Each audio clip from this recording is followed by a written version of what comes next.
Bonjour à toutes et à tous et bienvenue dans cette nouvelle vidéo. Aujourd'hui, on va reprendre un numéro de Moto Revue pour lequel on avait déjà lu un courrier, qui était le numéro de janvier 2020.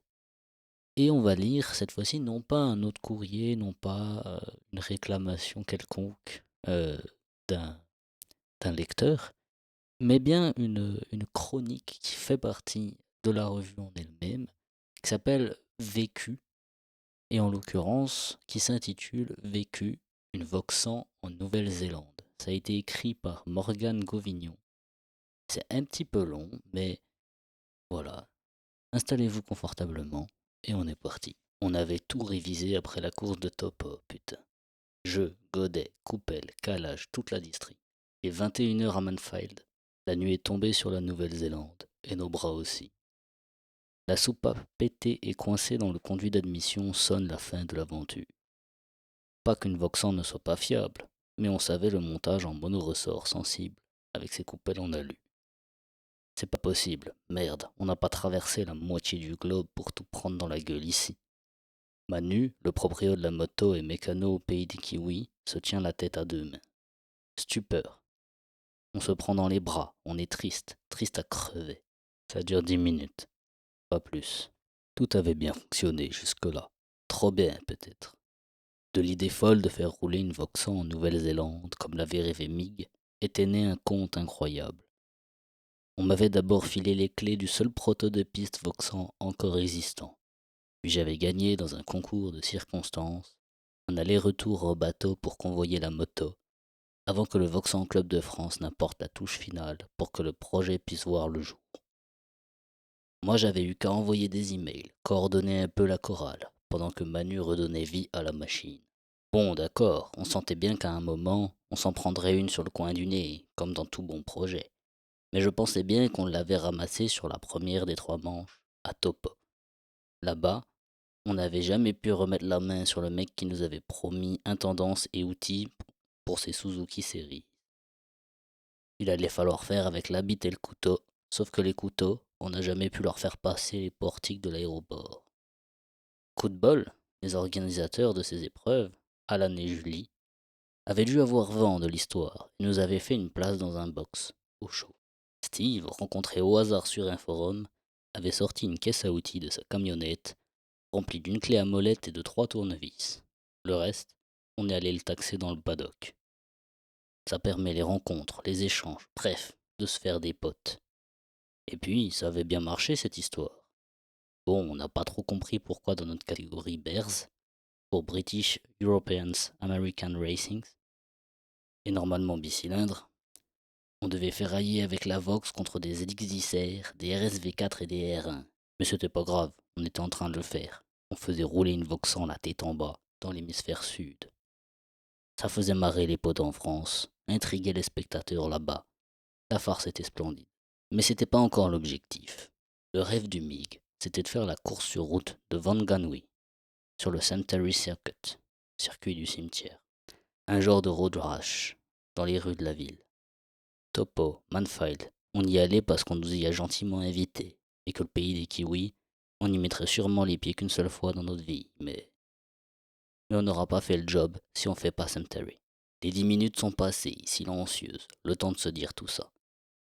On n'avait pas promis de gagner en partant d'ici, juste de ne rien lâcher. Après avoir échafaudé tous les plans possibles pour rejoindre la Nouvelle-Zélande, un nouveau est en train de se construire dans mon crâne, le plan P, pour pote. Je regarde Manu, encore statufié devant son moteur. J'ai l'impression qu'il se sent responsable alors qu'il n'y est pour rien, et pire encore, il a tellement donné. Chef, tu sais où trouver des pièces en France? Oui, si je demande à Ness, il y a moyen de trouver, mais... Ok, on démonte et on fait la liste des courses. L'avantage de la Nouvelle-Zélande, c'est que quand il est 23h là-bas, il est 11h chez nous. On a le temps de passer commande. Le moteur tombe en un rien de temps, on ouvre. Ce soir au menu, c'est salade de soupape. Plutôt léger, mais ça reste sur le cœur quand même. Culasse, piston, cylindre mort. On sent la défaite sous les néons blancs du box. On a vidé les chiottes de tout le papier essuie-main pour éponger notre tristesse et la 10W60 qui s'est répandue, vers Limaï, au fur et à mesure que la nuit avançait. La liste des courses est prête.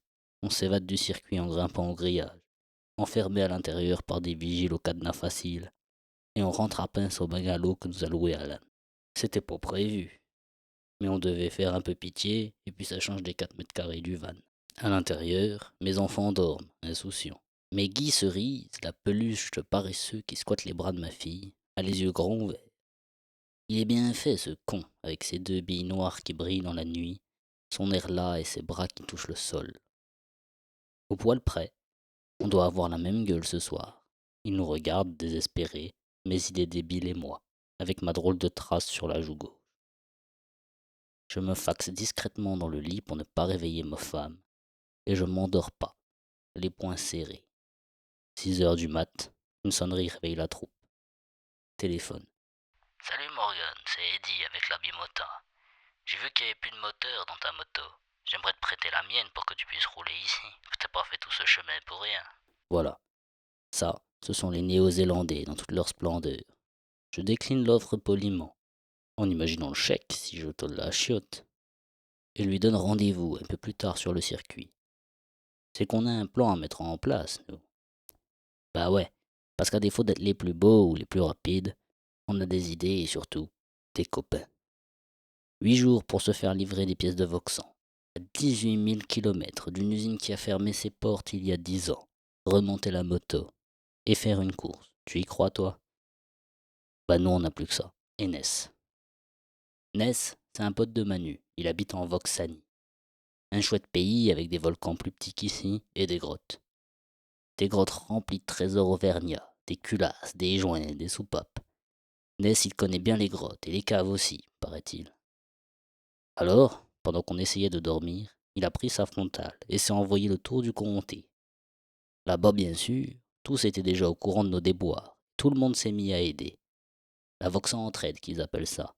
Ou la chaîne des volcans, je sais plus. Mais comme la France était joliment parée de gilets jaunes pour retrouver une couleur printanière, on avait eu peur que les colis de pièces finissent dans le pare-brise d'un car de CRS. Du coup, j'ai demandé à mes parents de faire l'aller-retour pour convoyer le trésor jusque dans le Haut-Berry. Bon, ils ont raté la manif du samedi, mais qu'est-ce que tu veux? Quand tu fais des gosses, c'est pour la vie. Et pourquoi le Haut-Berry? Parce qu'il y pousse des gens bizarres aussi. Comme Hervé, avec qui je partage mon bureau au taf. Il a la cinquantaine, mais que sur sa carte d'identité. En vrai, il a 20 piges. On en fait des belles tous les deux, et il se fend la pêche quand je lui raconte mes histoires de pilote manouche. Sauf qu'Hervé, quand je lui ai parlé du projet l'année dernière, il a bloqué et m'a balancé. Momo, si tu vas courir en Nouvelle-Zélande, je viens te voir rouler. Et c'était pas une promesse d'ivrogne, parce qu'il était 9 heures déjà, et parce que sa cure de jouvence, qui s'appelle Brigitte, il lui vend du rêve, de la passion et des voyages dès qu'il le peut. Mon pote Hervé, eh bien, il arrive à l'aéroport d'Auckland dans 6 jours.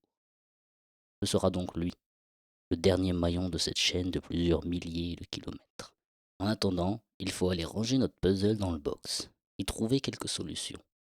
On salue les voisins de paddock à qui on a taxé des outils toute la nuit. Puis on retrouve Eddie et sa femme Jodie en train de faire chauffer la bimota. On discute, on explique, c'est pas fini, on y croit. On est juste emmerdé parce que notre team, on l'a monté sur place avec 60 balles, soit 92 $. Un jeu de clé à laine, du fil à freiner et un jerrycan. Là, on a un moteur à refaire et notre tente dortoir cuisine a été déchirée par le vent.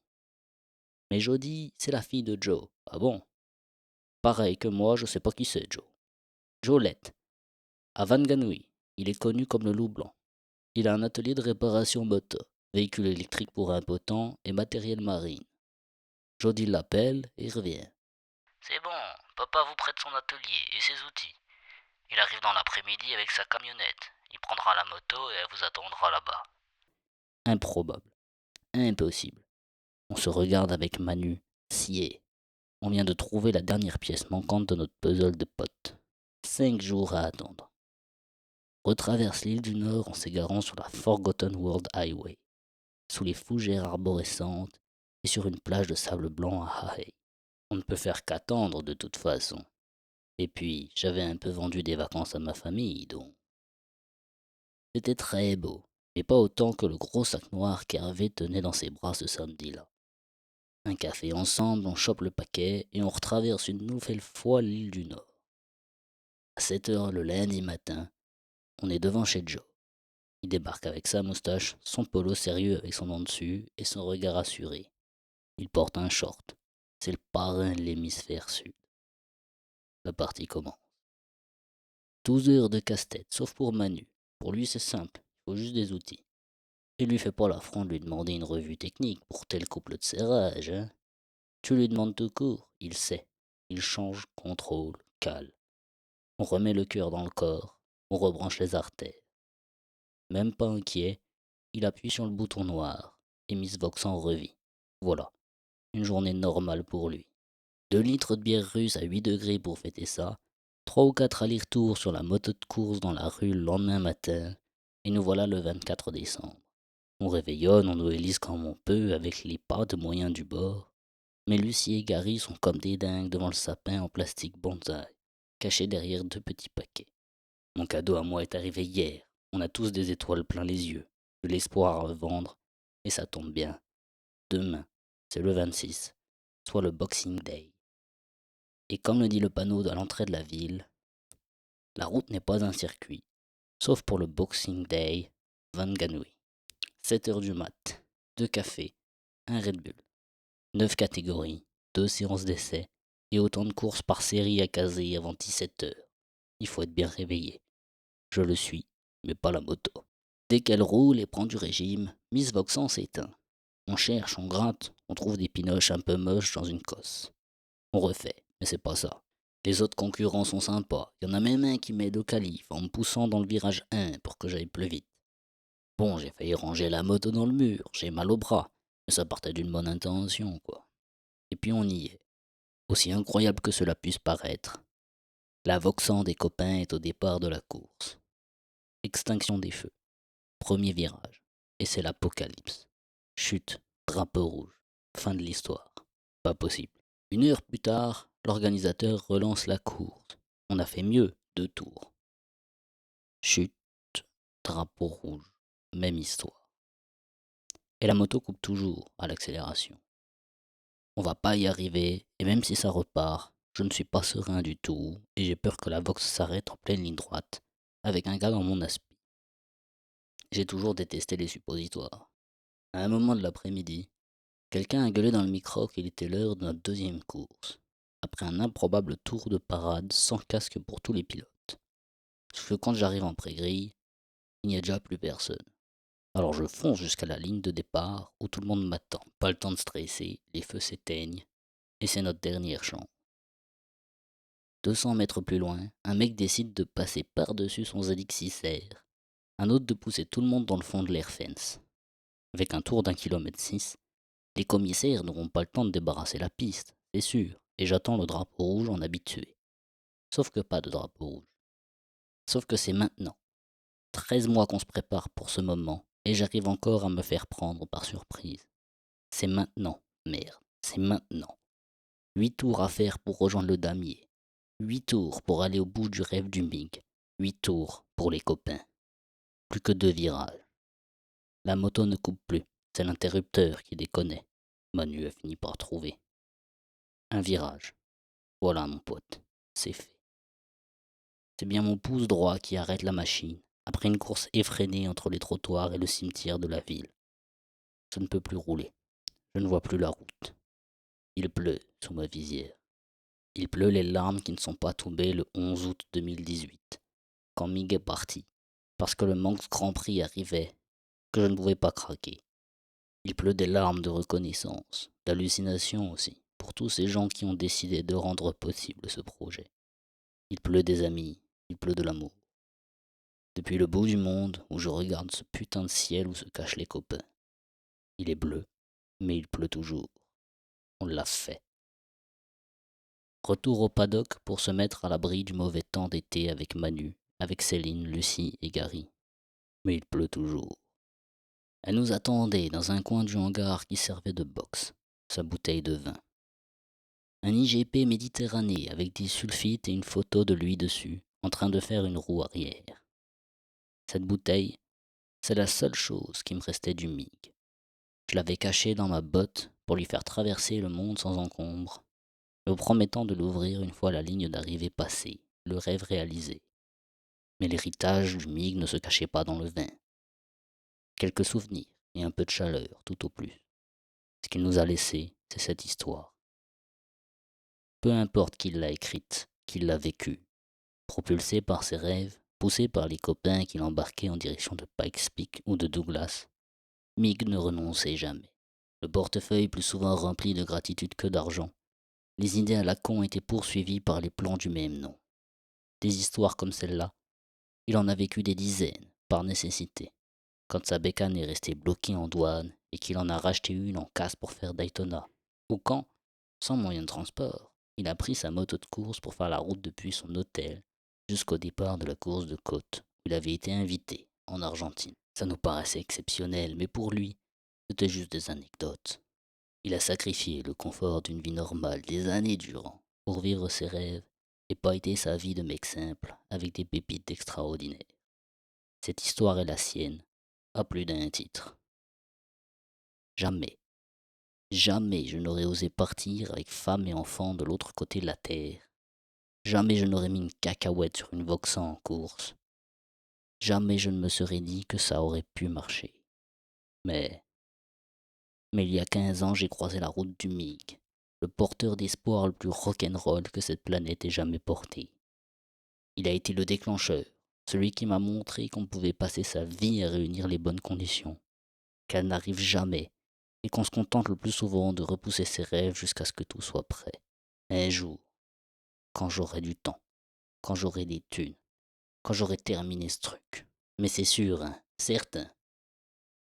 La seule certitude qu'on puisse avoir, c'est que la vie est à durée déterminée. Quand t'as bien intégré ça, l'héritage du MIG, c'est de savoir ce que tu fais avec ce que tu n'as pas d'ici la fin de ton contrat. Ces mots sont dédiés à toutes les personnes qui ont permis de réaliser ce dernier rêve, en France, en Nouvelle-Zélande, et à tous ceux qui ont œuvré pendant les années pour que Fabrice devienne le MIG. Donc voilà, j'espère que ça vous aura plu, même si c'était un petit peu long, j'avoue. Mais c'est un texte qui était, qui prend le temps de poser son contexte, qui prend le temps de raconter son histoire. Et l'histoire, elle est tragique et belle. Et c'est pour ça que j'ai eu envie de la lire.